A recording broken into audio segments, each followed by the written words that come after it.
Hey everyone, what is up? It's Rebecca. So I wanted to get on here today and talk to you about one of the number one questions I'm asked, which is where's my stuff? Why do I keep thinking positive thoughts and I still don't have the things that I want? And it's really a loaded question because there are so many reasons that things are manifesting the way that they are. So let's get two um, premises out of the way. Number one, you're creating the opportunity, you're not creating the thing. So that's number one. And number two, you're only able to create to the extent that you believe it. Right.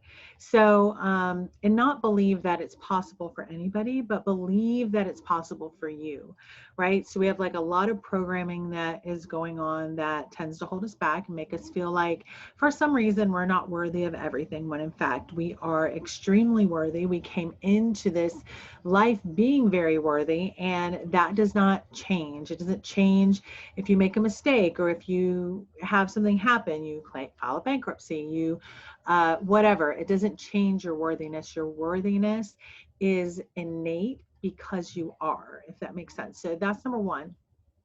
Or that's actually number two. So, what I wanted to talk about is the idea that people get really stressed out because and they start to feel like they're a failure. I mean, that's what I've seen is that people start to believe that they're a failure because they're not producing the thing that they want. So, there's a couple of things that go into that, and it depends on what we're talking about. So, for instance, you guys know my husband is in prison. He's been in prison for 20 years for a crime he didn't commit. And there's only so much manifesting that we can do to bring him home. And let me explain that because the way that manifesting works is it's just like this energetic momentum. So if you think of a train and you think about a train starting, if the train is going at full maximum speed, it cannot stop and turn back around just like that, right? It takes a while for it to slow the momentum and then turn around, and then it's got to gain momentum going back the other way. Well, I'm not a judge and jury on anybody's how long it takes somebody to slow down and start up and turn back around, or what type of lessons you're kind of learning while you're here and while you're going through this. But it's one thing when you're trying to manage a situation like that and turn the momentum around, which we actually finally have. But it's different than if you're trying to create a job or a car, like a physical thing, or a trip, something like that.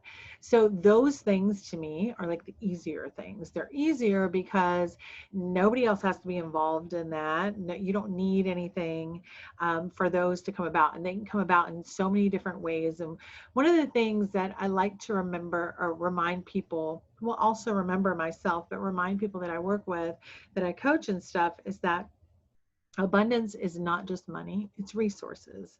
So counting all your abundance is super important. Anyway, so the reason that a lot of people stay stuck is because they are more focused on what is. This is the absolute reason, right? Because they're more focused on what is than what it is that they want. It Because what is so damn easy to focus on, right? Because we're in it and we're living it and we're seeing it. We don't have the money in our bank and we haven't got the thing that we wanted. We didn't get that job we were looking for, and we're that momentum wants to hold you there. So it's super comfortable in this odd, painful way to stay where you are when you want to be somewhere else. So the first reason that people stay stuck is because they keep noticing what is, and they do that more than they activate the vibe, the energy, the vibration of where it is they're going. So this is something that really, to me, brings clarity to me a lot. When I think about, like, when I'm walking through my day, if I was doing what it is, my dreams and goals and whatever, if I was that person, would I be making this decision and this decision and this decision throughout my day? So that's something that has helped me, because, like, if you're wanting to, I don't know, become a baker, like a star baker, right?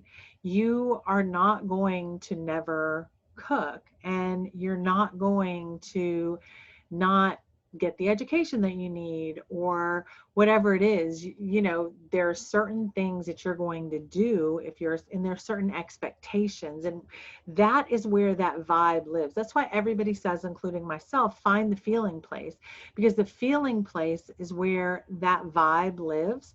And if you can start to like evoke that now, you will start to create now and bring those opportunities to you to be able to get down that path even faster.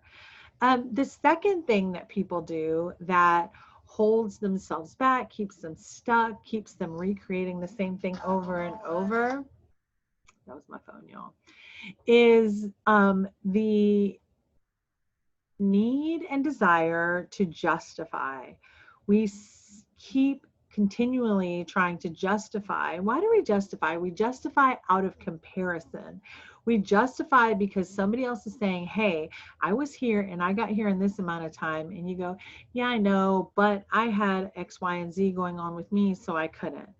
Every single time you justify, you create that spot, you dig your heels in and you stick in that spot even longer. So stop justifying, start just embracing exactly where you are.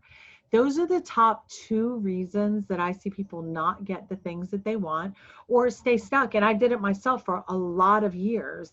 And it wasn't until my husband and I really decided to start living in the future, which meant for us, you know, it was kind of crazy because we couldn't keep being victims to what had happened. We couldn't keep, you know, like living in that place and feeling bad for ourselves. We had to decide to that we wanted to feel good and that that was more important than anything else.